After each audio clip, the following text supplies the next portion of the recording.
All right, so are you ready to dive into something really special today? I'm ready. Okay, great. It's excerpts from this novel called The Capital of Dreams by Heather O'Neill. Oh, yeah, I've heard of her. I think she's a really good writer. Yeah, she seems very talented. Yeah. So, from what I've read so far, it takes place in this tiny country called Elysia that's known for its artists and intellectuals, but then war breaks out, and the capital city is thrown into chaos as this enemy invades. Oh, wow. Yeah, and that's when we meet our protagonist, this young girl named Sofia, Okay. and she's being sent out of the city on a train. She's been entrusted with this dangerous mission by her mother. Mm. And to make things even more interesting, she's not traveling alone. Oh, really? Yeah, she's got a talking goose as her companion. What? Yeah, you heard that right, a talking goose. Mhm. And not just any goose. This one has literary aspirations. Wow, a goose who wants to be a writer. I know, right? Yeah. I mean, how often do you see that? Yeah, that's pretty unique. It's definitely not your typical war story. Yeah, and that's what I love about it. So tell me more about this mission that Sophia is on. What makes it so dangerous? Well, her mother, Clara, is a famous feminist writer, and she's on the enemy's most wanted list. Sophia's been tasked with delivering her mother's latest manuscript to this place called the Black Market. The black market. That sounds kind of ominous. What is it? Yeah, it's really mysterious. Seems to be a hub for all sorts of things, illicit trade, maybe even some kind of rebellion against the occupation. So we got this young girl, this talking goose, and a shadowy black market. Yeah. All right, so as Sophia goes through this war-torn landscape, she meets some interesting characters. Oh, yeah, definitely. Like, one of them is a maid who loves ballet and has a bit of a thing for sleeping pills. Wow. And then there's also this mysterious young man who she connects with for a short time. Oh, interesting. And then there are these mythical tree people. Tree people. Yeah, and that's where the magical realism comes in. O'Neill doesn't really explain them, which makes them all the more fascinating. Yeah. I love it when authors do that. Me too. It makes you think. Right. Like, are they real or are they just in Sophia's imagination? I don't know. And how does this all tie back to the themes of art and resistance? Okay, so think about it. Elysia is this nation that really values its artists and intellectuals, and the enemy is trying to crush that spirit. So the black market, right, it becomes the symbol of defiance. I see. A place where people can hold on to their culture, even if it's hidden underground. Exactly. And then there's Clara's manuscript, which is, a work of feminist literature. It basically becomes this dangerous object, like a weapon against the oppressive forces. So art itself is a form of resistance. Exactly. And Sophia, she's also trying to find her own voice in all of this. Right, She's a right. talented musician and she plays the clarinet. It's a way for her to kind of process her emotions and find moments of beauty in all this chaos. So O'Neill is weaving all of these different threads together. Sophia's personal journey, the power of art and storytelling, the resilience of the human spirit against oppression. Okay, before we go any further, are there any major spoilers that we should avoid mentioning? Yes, I think we should be careful not to reveal too much about the black market, like what Yeah. really happens there and who's running it, Okay. and also Sophia's mission and what ultimately happens to her mother. Yeah, we want to make sure people can experience those things for themselves. Exactly. Great. Well, let's move on to the next part of our deep dive and explore some of these themes and characters in more detail. Sounds good. One of the things that really struck me about Sophia's journey is how it kind of mirrors the bigger conflict that's happening in Elysia. Yeah, I see what you mean. She's going through this personal landscape of loss and uncertainty, and at the same time, her whole country is dealing with the upheaval of war. Right. And speaking of upheaval, there's that complex relationship between Sophia and her mother, Clara.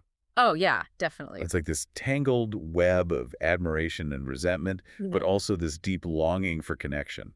You know what it is? The excerpts we have only give us these little glimpses into their dynamic, which just makes it even more intriguing. Totally. You can tell that Sophia really looks up to her mother, this famous writer who's fighting for women's rights. Right. She's like a role model. Yeah, but then at the same time, she feels burdened by Clara's expectations. Like she's living in her shadow. Yeah, almost suffocated by her legacy. And do you think that feeling is maybe amplified by the war? I think so. I mean, Sophia is forced to flee her home and protect her mother's words, while also trying to figure out how she feels about Clara. It's like she's carrying the weight of the world on her shoulders. And that weight is made even heavier by all the mystery surrounding the black market. True. We know it's dangerous and intriguing, but we don't really know what happens there or who's in charge. It makes you wonder about Clara's motives, too. Oh yeah, for sure. Like, was she really trying to protect Sofia? Or was sending her to the black market a way to make sure her own legacy lived on? Right?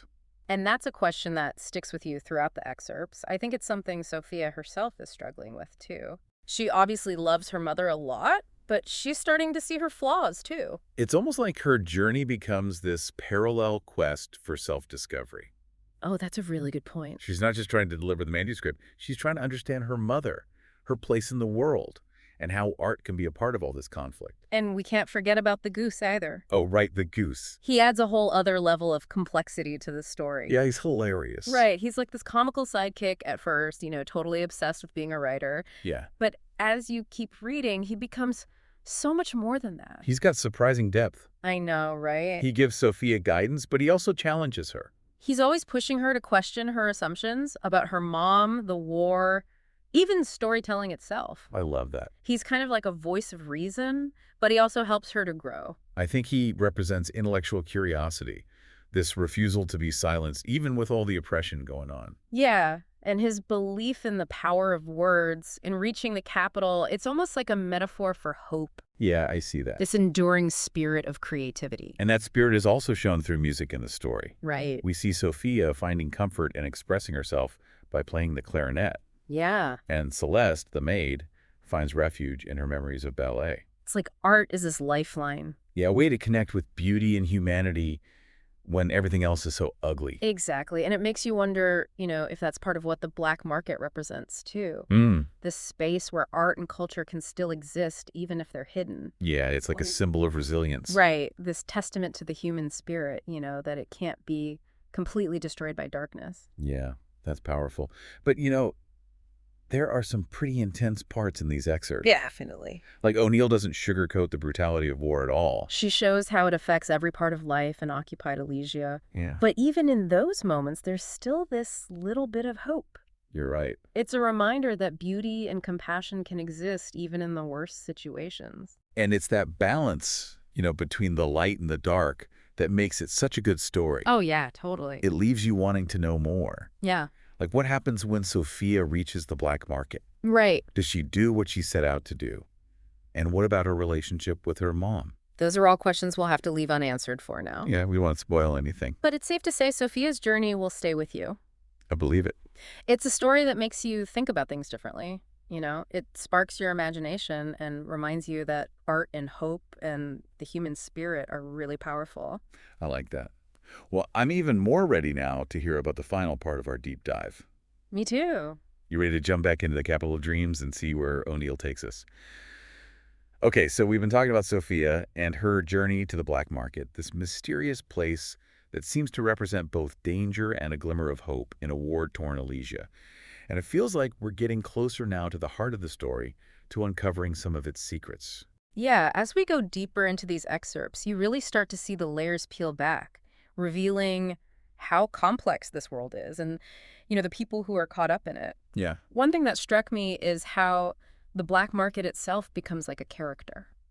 Like a force that both shapes and reflects the choices that people make under occupation. Oh, that's interesting. Yeah. And we've talked about how it symbolizes resistance. A place where art and culture can kind of exist in secret.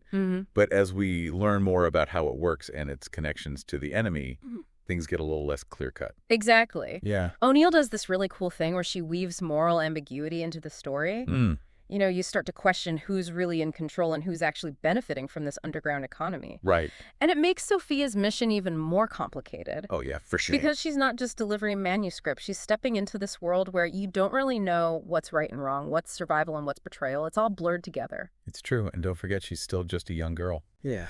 Trying to understand all of this while carrying the weight of her mother's legacy and dealing with her own complicated feelings about Clara. Right. It's like so much emotional turmoil. Yeah, I can't even imagine. It's really powerful how O'Neill captures that internal struggle, You see Sofia questioning everything she thought she knew. She doubts her mother's choices and even wonders if the black market is actually a good thing or just another form of oppression. And through it all, she's still got the goose, this surprisingly insightful companion. Oh, yeah, he's great. He keeps pushing her to think critically, to look beyond the surface. Yeah, and at the same time, he's longing for the capital for a world where stories can be shared freely. I love that contrast. Me too. It's like he represents that little spark of hope, the need for beauty and meaning, even in the darkest times. And there's that really poignant moment where Sophia meets a group of hares in the snow and they're listening to her play the clarinet. Oh, yeah, that Uh, scene is And amazing. it's such a powerful image, this connection between a human and animals, art and nature, right in the middle of war.